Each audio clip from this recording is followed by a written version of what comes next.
السلام عليكم ورحمة الله وبركاته. كسو عشركي ugu كورسادان. طبعا عشركني wuxuu noqonayaa hordhac u noqonayaa toolka aan isticmaali doono koorsadan inta aan wadno waxaan isticmaali doonaa tool kamida toolasha wax lagu analyze gareeyo. toolkaasi waa pivot table, yani midig iyo bidix midna ugama bixi doono. waxaan isticmaalayno oo aan reportyada ku diyaarin doono pivot table ayuu noqon doonaa. waxa muhiim ah marka inta aadan koorsadan sii guda gelin in aad horay u soo qaadatay koorsadii ka horeysay oo ahayd Excel for Business Data Analysis. bal website-kan isla booqano sifa koorsadaasi aan u aragno. koorsada aan rabo in aad soo qaadato waa koorsada Excel for Business Data Analysis. waa koorso bilaash ah. koorsadan waxaan ku qaadanay qaabka loo isticmaalo Excel-ka marka aad rabto daatada inaad analyze garayso. waxaanan ku qaadanaynay reportyada ku dhisaynay annagoo isticmaalayno functions isticmaalayno qaybtii VLOOKUP-kii, mucaadalooyinkii kala duwanaa, SUMIF-kii, mucaadalooyinkii kala duwanaa ee aan soo qaadanay. laakiin koorsada hadda aad qaadanayso waxaan dhisi doonaa reportyada annagoo oonan mucaadalo isticmaalaynin. bimacnaa hawsha ayaa lagu fudaydinayaa. idan inta aadan koorsadan hadda qaadanin waxa muhiim ah koorsadaasi in aad marka hore aad soo qaadato. haddaadan iska diiwaan gelinin koorsada dib ugu laabo. waxa muhiim ah marka inta aynan guda gelin qaabka analyze-ka in aad marka hore taqaano pivot table-ka. pivot table-ka sifa aad u hesho dabcan waxaad aadaysaa qaybta insaadka. markaan insaadka tagno ayaan waxaa kuu soo baxayo qaybtan pivot table-ka ayaa kuu soo baxayo. pivot table-ka wuxuu noqonayaa qaybta inta kaaga soo baxayso. okay, qaabkeen u furaa waan isla arki doonaa. laakiin waxaan rabaa marka hore hoosta inaan ka wada xariiqno goorma ayaan isticmaali karaa pivot table. daatadaada haddii ay ka yar tahay 1 milyan oo data ah, bimacnaa transactionada aad samaysay haddii uu Excel-ka qaadanayo daatadaas waad ku analyze garan kartaa. Excel-ka waa meeqa row? bal aan isla fiirina Excel-ka marka aan fiirina Excel-ka waa 1,048,000 oo row weeye. okay, daatadaada haddii ay tahay ka waran 2 milyan, 3 milyan, idan markaasi pivot table sheekadu way ka weyn tahay. waa inaad isticmaashaa tool kale ayaan isticmaalaynaa. toolkaasi waxaa lagu tilmaamaa Power Pivot. waan isla arki doonaa koorsada ku xigto ayaan isla ku qaadan doonaa Power Pivot iyo Power Query. laakiin hadda waxaan rabaa kaliya inaan isla qaadano qaybta inaan analyze garayno annagoo isticmaalayno pivot table annagoo isticmaalayno. idan number 1 transactionadaadu waa inay ka yihiin waa inuu Excel ka qaadi karo. taa aan hoosta ka xariiqno. number 2 waa in daatadaada ay tahay data organize garaysan, habaysan oo nadiif ah. maxaad ula jeedaa macallin nadiif ah? waxaan ula jeednaa daatadaada waa inaynan ahayn tusaale ahaan oo kale ka waran haddii qaybtani ay marge ay tahay. haddii aad marge garayso qaybtii margeka haddii aad marge garayso oo daatadaadii ay marge garaysan tahay 2 column oo kale ay aad isku geyso, bimacnaa waxay ka dhigan tahay pivot table-ka markaasi waxa weeyaan ma analyze garayn karo. idan waa inaynan jirin merge, waa inaynan jirin daatadaada column walba iyo row walba macluumada, lianno pivot table-ka wuxuu dib ugu laabanayaa column-kii iyo rows-kii ayuu dib ugu laabanayaa. haddii aad wax madaxa isgeliso aad merge keento pivot table ma isticmaali kartid. idan number 1 maxaan nidhi waxa aad rabto inaad analyze garayso waa inay tahay wax uu qaadi karo daatadaasi, data Excel-ka uu qaadi karo. 1 milyan waxaa laga yaabaa inaad 1 milyan oo dhan miyaan u baahanahay? ka waran shirkad shaqaynayso, shirkad leh yani baraanjiyo badan, shaqaynayso 12 bilood, bishii intaasoo transaction dhacayo. bimacnaa si easily ah ayay shirkadaha daatadooda iyo transactionadooda uga bataan 1 milyan, 2 milyan, 3 milyan. ama aan dhahno waxaan rabnaa 3 sano, 4 sano in aan analyze garayso. idan waxaa suuragal ah daatadaada inay ka badan tahay 1 milyan. haddaba hadday ka badan tahay waxa weeyaan pivot table kuma shaqaynayo ee power pivot baa ku shaqaynayo. power pivotna koorsada soo socota ayaad ku qaadan doontaa insha Allah taala. number 2 daatadaada waa inay clean tahay, bimacnaa daatadaada waa inay leedahay columns, titles waa inay leedahay, transactionadana ay nadiif yihiin, marge waa inayna jirin baan dhahnay. number 2 waa inayna space jirin. maxaan ula jeednaa? tusaale ahaan oo kale ka waran haddii ay qaybtani ay eber tahay, ka waran eber tusaale ahaan oo kale aan dhahno waxaad rabtaa cilmi oo kale cabdixakiin oo kale ayaad rabtaa hal mar sales personka waa cabdixakiin idan halkii aan soo celcelin lahaa soomaalinima ku qaadayso waxaad rabtaa inaad hal mar kaliya qorto idan haddii aad tirtirto oo dhahdo tusaale ahaan oo kale cabdixakiin kadib haddii aad cabdixakiin eber haddii uu cabdixakiin soo laabto halkii uu aad ka diiwaan gelin lahayd waxa weeyaan maya eber baan ka dhigayaa hadduu qof kale sales person yahay markaasaan diiwaan gelinaya idan excelka kuma fahmayo in qaybtan transactionkani uu cabdixakiin sales personka uu yahay qofka iibka keenay ma fahmayo idan waa inaynan space aynan jirin soo celceli xataa haddii ay soo laabanaysa dhaatada waa in aad soo celcelisaa idan space waa inuuna jirin marge waa inuuna jirin intaan isla fahanay okay haddii aad isleedahay marka tusaale ahaan oo kale macalin ani dhaatadayda waa dhaato space badan ay ku jirto aanan clean garaysnayn qaabkeen u clean gareeyaa waxaan isticmaalaynaa tool kale oo la dhaho power query toolkaas waxa uu ku jira koorsada soo socto idan koorsada labaad ee koorsadan ku xigto waxaan ku soo qaadi doonaa laba tool power pivot iyo power query sidee data loo clean gareeyaa hadda kuma barayo hadda waxaan ku baraya waxa weeyaan qaabkee ayaad u isticmaalaysaa pivot table ayaan xooga saarayaa waxaan kaloo ka rabaa in aadan totalis yani datadani waa inaynan aadan total garaynin tusaale ahaan oo kale ka waran haddii aad dhahdo transactionadan iyo calaaqa la leeyihiin cabdixakiin idan net revenue-ga haddii aad dhahdo ka waran transaction walbaba waxa weeyaan waxaan u samaynayaa total oo pivot table muxuu ku qabanayaa haddii aad adigayba totalka samaynayso idan totaliska pivot table ayaa ku calculate garaynayo ee adiga ma aha in aad total aad ku soo darto datadaada bimacnaa waxaan kaa rabna waxa weeyaan datadaasi waa inaad hubiso inay tahay daato cayriin ah raw data waa inay tahay sifa aad u analyze garayso ciladaha aan kuu sheegayo haddii aadan ka taxadarin oo aad dhahdo pivot table baan rabaa inaan wax ku analyze gareeyo aniga oo aan waxaan kuu sheegay hadda ka taxadarin bimacnaa pivotka wuxuu ku leeyahay kuma fahmi kara ayuu ku leeyahay intaa hoosta ma ka xariiqnay idan example-ka aan isticmaali doono inta aan koorsadan ku jirno wuxuu noqon doonaa example-kani data walba waxa muhiim ah inaad fahansan tahay bal aan isla fiirino idan column-ka ugu horeeya waa maxay bimacnaa title-ka ayaad ka fahmi kartaa qaybtan waa date-kii taariikhdii transactionka u dhacay qaybtan waa regionkii bimacnaa meesha ay wax ka dhaceen idan meeshan waa hargeyso iibkan hargeyso ka dhacay qaybtan waa productigii laptopka idan waxaan isticmaali doonaa hargeyso muqdisho iyo garowe shirkadeena waxa weeyaan waxay ka shaqaysaa magaalooyinkan oo dhan productiga aan iibinayno okay quantity-ga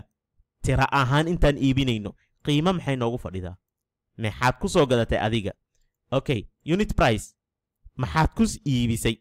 idan 65 ayaan ku soo gatay waxaan ku iibiyay 163 store-ka wax laga iibiyay okay ma waxaan ku iibinay wholesale ahaan miyaan ku iibinay mise retail ahaan ma jumlaan ku gadnay mise tafaariiq ayaad wax ku iibisay bimacnaa inta aadan pivot table-ka aadin waa inaad taqaana daatadaada maxay ka kooban tahay sifa aad u ogaato reportyada aad rabto inaad soo saarto iyo analyze-ka okay discount hadday aad bixisay meeshan ayay kasoo muuqanaysaa sales person yaa waay qofka iibiyey net revenue-ga طبعا net revenue wuxuu noqonayaa طبعا qaybtan waxaad kala soo baxaysaa daatadani xagee laga soo saaraa waxa weeyaan systemka aad isticmaalaysa ayaad kala soo baxday idan systemka wuxuu ku soo saarayaa waxa weeyaan calculation ma jiro laakiin haddii aad calculation rabto bimacnaa waxay ka dhigan tahay net revenue waxay ka dhigan tahay wixii aad iibisay tira ahaan oo lagu dhuftay price-ka oo laga jaray haddii aad discount aad bixisay is that clear okay now qaab noocee ah ayay payment method-ku u ahaa online ayuu qofkaasi ku bixiyey tusaale ahaan oo kale haddii aad diiwaan gelinayso EVC buu qofka ku bixiyey okay promotion haddii qofka uu ka faa'iidaystay promotion return alaab la soo celiyey ma jirta aan iibinay oo la soo celiyey okay order ID-gii customer name-kii waxa weeyaan waa muhiim sifa aad u ogaato tusaale ahaan oo kale haddii aad rabto ogaato customerada wax kaa iibsaday customer walba iyo wixii uu kaa iibsaday pivot table-ka ayaa ku soo saarayo haddii aad xasuusato koorsadii hore waxa weeyaan waxaan isticmaalaynay mucaadalo sifa aan u soo saarno qaybtaasi laakiin maanta drag and drop ayaan kuugu tusi doonaa insha allahu tacaala shipping costiga lacagtii aad bixisay qofka markaad u raraysay order date-kii iyo delivery date-kii goormuu naga soo dalbaday goormaan u geynay iyo region manager qofka meeshaasi mas-uulka ka ah okay daatada waan fahnay hadda waxaan rabaa marka inaan isha marino marka aan rabno pivot table-ka in aan create garayno qaabkee ayaan u create garaynaynaa idan pivot-ka markaad rabto inaad create garayso cell-ka ugu horeeya istaag date-kana istaagnay kadibna waxaan leenahay insert kadibna pivot table-ka ayaad ku dhufanaysaa calaamadan waxaan leeyahay from table ayaan leeyahay kadib muxuu isiinayaa window yar ayuu isiinayaa windowgan isla fiirino muxuu leeyahay marka table-kan aad rabto inaad ka samayso waxa weeyaan meesha aad rabto inaad ka samayso waxa weeyaan from A to T haddii aad fiiriso column-ka ugu dambeeya ee wax ku qoran yihiin waa T idan waxay ka dhigan tahay wuxuu arkayaa dhammaan bimacnaa wuxuu arkayaa dhammaan table-kii oo dhan ayuu arkayaa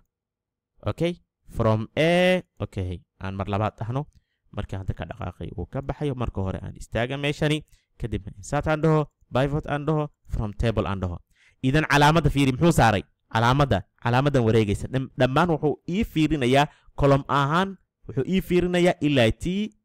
qaybta hoosena ilaa ya numberkii ugu dambeeyay okay laba option ayuu ku siinayaa idan daatada waan soo dooranay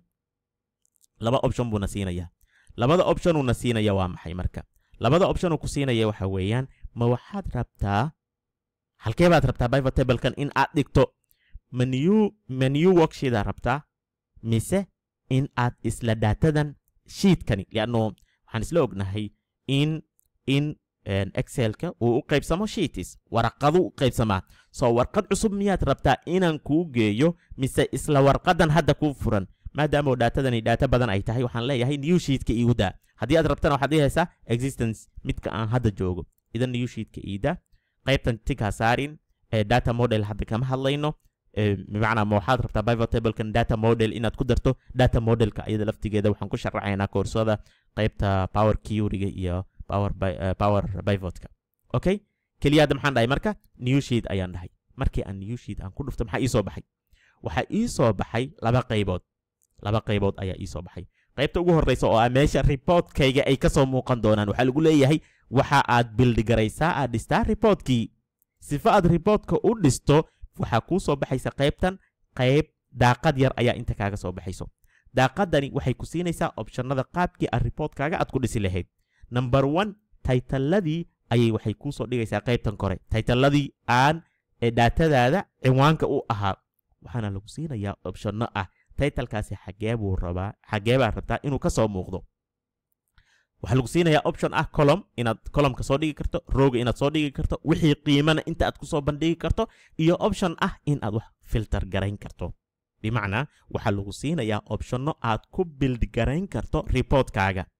idan qaybta ugu horeysa maxaan nidhi waa sifa aad u waxayso daatada laftigeeda ayaad kor istaagaysaa kadibna insert ayaad dhahaysaa option kale ayaad samayn kartaa adiga oo sheet cusub taagan ayaan waxaan dhihi karnaa insert aan leenahay kadibna pivot table aan leenahay from table isla the same kadib calaamadan sahmiga fallaadhan ayaan ku dhufanayaa kadibna waxaan aadayaa meeshii aan rabay kadibna waxaan leeyahay control shift ilaa iyo hoos ii fiiri kadibna enter طبعا koorsadii hore aad ku soo qaadato waad isla naqaanaa hadda marka new sheet ma dhahayo maadaama sheetka cusub aan taaganahay waxaan dhahayaa xagee rabtaa in lagu soo dhigo aan dhaho meeshan iga bilow qaybtan iga bilow ama qaybtan meesha rabtaa haato waad dooranaysaa kadibna enter ayaan leeyahay idan laba qaab baad ku create garayn kartaa inaad tagto sheetkii aad rabtay inaad ka soo saarto kadibna aad daatadii dib ugu laabato iyo adoo daatadii jooga inaad create garayso laakiin meeshii aad dhigi lahayd aad doorato new sheet inuu kugu soo saaro intaan isla hayna I hope inaad inta ila fahansan tahay ayaan rajaynayaa طبعا waan isla qaadan doonaa ha degdegin kaliya marka hore waxaan rabaa qaabka aad u create garaynaysa inaan ku baro marka aan hadda furnay maxaan samaynay haddii aan ku dhufto qaybtani oo ah meesha aan ku build garayn doono aan ku dhisi doono reportkayga waxaa ii soo laabanayo fieldigii ayaa ii soo laabanayo fieldiskii ayaa ii soo laabanayo haddii aad arkayso tusaale ahaan oo kale haddii aan ka baxo qaybtan kore fiiriya qaybtan kore waxa ka dhici doona fiiri qaybtan kore okay aan ku laabanno aan taabanno waxaa soo muuqanayo taabab cusub ayaa kuu soo baxayo analyze iyo type design ah ayaa kuu soo baxayo idan labadan type kaliya waxay soo baxayaan marka ay pivot table-ku uu active ku yahay waana laba taab oon u isticmaali doonno marka aan rabno inaan analyze garayno iyo design ahaan marka aan rabno reportkeena in aan design garayno ka waran haddii qaybtan fieldiyada ay kaa qarsoomaan qaybta fieldiska ayaa iga qarsoomay aan dhaho aan exgareeyo marka aan exgareeyo si walba oo u taabato meeshan qaybta reportka aad ku dhisayso waxa weeyaan fieldigii ma soo laabanayo soo ciladaasi hadday ku qabsato maxaa samaynaysaa qaybta analyze-kaad imaanaysaa qaybtii analyze-ka labadii taabay soo baxayay ayaad imaanaysaa analyze aan dhaho kadibna waxaad dooranaysaa meeshan ay ku qoran tahay field list ayaad dooranaysaa markaad ku dhufato waxaa kuu soo laabanayo pivot table qaybtii fieldiga aadna reportka ku dhisi rabtay